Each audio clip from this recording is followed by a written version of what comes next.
Okay, so it is January 2017. Wynn is 6, going to be 7 in March, and James is 4.5. And we're going to do history at bedtime with Daddy. Okay. Okay, so we've been doing a lot of World War II. We've been in a real World War II mood. So we've been learning just some of the basics about it. So I'm going to talk about it, and you guys can answer my questions. Okay, James, go get in bed. Thank you for that. Okay, so you guys remember at the beginning of World War II, there was this little old guy, little old man, who thought he wanted to rule the world. He was a real meanie. Yep. Remember? And he got in charge of what country? Germany. Right. Germany. Does anybody remember his name? No. Hitler. Hitler, there you go. It's okay. And remember he was... What, not, you didn't, what? He was a real bad guy. Yeah, you didn't hear him. Okay. His name's Hitler. Hitler, that's right. And remember he was a member of a party, kind of like the Republican Party. Nazi Party. Nazi Party, yeah. And so they got control of Germany, and he wanted to take over everywhere. Yeah. He was a lot like that other little short guy who lived before him, who was a French guy. What was his name? Napoleon. Exactly. He was a lot like Napoleon in some ways, but Hitler was much more evil. Okay, so the Germans started invading all these little countries around them, and then they turned towards France. But it's okay because the French were fine. They had built a big wall to protect them from the Germans. What the bad guys did but what did the Germans do? Guess what? Tell me, James. Wait, let James say it. They grabbed our tanks and all of our army stuff, and they drove around the wall. That's right, into France, and they took France. That's right. So after that happened, there was only one country left to stand against the Germans. England. That's right. But of course the Germans were going to invade it, so they got ready to invade. And remember, they had to cross over the water because it's an island. But before they could do that, they knew they needed to do one thing. They needed to knock out the Hurricanes and Spitfires. The RAF. So we had the battle There's of... our RAF planes hanging from the ceiling. I know. The Battle of... Battle of Britain. Right. And what was the main German bomber? Hinkle. The Hinkles, there you go. And that was Junkers. Now here's the question. Was America, United States, were we in the war yet? No. No, but whose side were we on? England. England. And what were we doing? Sending bullets and men over to fight in England. Ships and weapons and things, that's right. I did a machine gun. Right. So who won the Battle of Britain? Spitfires and Hurricanes. That's right. We stopped the Germans. They couldn't invade, so they gave up on And that. at the very end, they dropped rockets. Right. They shot them off. The Hinkles.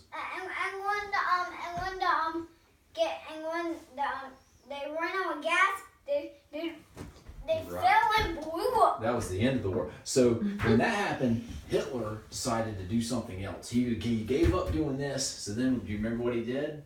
Attack Russia. Exactly. He turned and he attacked Good win. Russia. Wow. Now, this was all going on, but America still wasn't in the war. Russia! James, don't wake up everyone. Except something happened. What happened then? I'll give you the date. December 7th, 1941. What happened? Then change your mind. Whoa, why did we get in the war? Does anybody remember? How did the United States get into the Say war? it again? Pearl Harbor. Pearl Harbor. What happened at Pearl And what Harbor? was that? The Japanese attacked the Americans. And they Blow up a bunch of our They ships. sunk them, right? And that was the Japanese. And whose side were they on? And we sunk all three of their carriers. The Nazis. That's right. They were allies with the Germans. Well, we So sunk all three of their carriers. we'll be in that in just a minute. So they bombed Pearl Harbor, and we said, okay, we are at war. So we declared war on. Americans. America declared war on. Who were the two bad guys? The Nazis and the Japanese. There you go. Okay, so we had been hit really bad at Pearl Harbor, but we wanted to get them back right away. So what did we do? We sunk all three of their carriers. That's midway. That's in a few minutes. But before that, what did we do? Anybody remember the name? The Little Raiders. Doolittle Raiders. Remember, we took some of these bombers right here and we flew them off of our USS Hornet, the carrier. It was a sneak attack, remember? And we bombed. Anybody remember the city in Japan? The capital? Tokyo. There you go. Oh, but I thought we were doing the one with So that was a big. Franklin in it. Not yet. That's the next one. So after that battle, then the Japanese said, well, we're going to sneak attack again. So they sent 4 carriers across the Pacific, and they were going to attack this little American island called Midway. There you go. And so we sent our 3 carriers out to meet them. That's when I see a little dot exit. Right. And it was a big battle. And so they had 4 carriers, and we had 3 carriers. How many of their carriers did we sink? 4. 4. No, I was gonna say How many of ours did they sink? No, I want to say 1. There you go. Okay, James, you tell me, how many Japanese carriers did we sink? All 4. That's right. That's right. And anybody remember what plane did it? Dive bomb. Dive bomber, the Dauntless. That's right.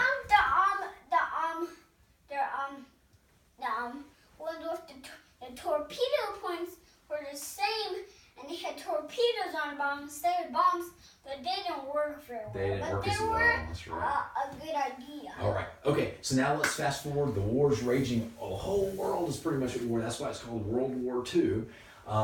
Eventually, remember, we come over here. We came into Africa because the Germans were here, and then we went into Italy. We were fighting here, and in the Pacific. Remember, we were jumping from island to island. Remember, island to island, pushing them out. And one of those islands was where Great Granddaddy was.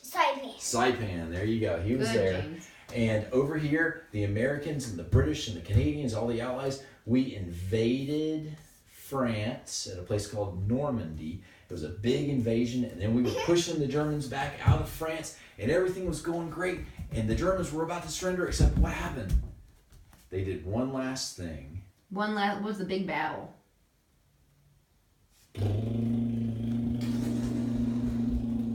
It was Christmas Eve, 1944, the Battle of the Bulge. Remember, the German tanks came roaring through, and our guys kept falling back because we had to, because we were overwhelmed.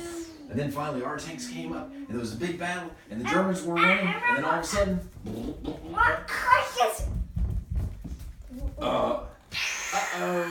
ran out of gas. They were low on fuel, and then our tanks finally came up, and we won the Battle of the Bulge, and that was just about the end of the war, and that's when they started firing these rockets off the And then Hinkers. at the very end, they went and at the very end of the war, the bad guys pushed their tanks trying to get back to the good guys, but the good guys threw their gas onto the bad guys, so the bad guys tanks would blow up. That's right. That's what happened in the Battle of Bulge Boogie. Okay, so the battle raged. Finally, oh, and remember, so the Americans and British are pushing them this way, and remember, the Russians are pushing them this way, and we squeezed them until they surrendered. Now, all that was left were the Japanese. Remember, we were jumping from island to island, and we were getting ready to invade the island. Great Granddaddy was going to be in that invasion, but remember the B-29 super bomber, super fortress. I'm gonna get a toy of that. That's right. It dropped 2 big bombs on Japan, and then they surrendered because it was over. But now here's one funny little story. 30 years later, some people were out boating, and they came across this little island in the Pacific. And who was there? The Japanese soldier. A little old man in a uniform. He was a Japanese soldier, and they'd forgotten about him. He'd been all alone on this island. He thought the war was still going on. This was like the 1970s or 80s. And so he came out, and he was like, "Stick him up!" And they said, "The war's over." and so they gave him a hero's welcome home because he had stayed his post all those years. That's funny. And that's our World War II history lesson. Good job, Good job. guys. Excellent. Bravo.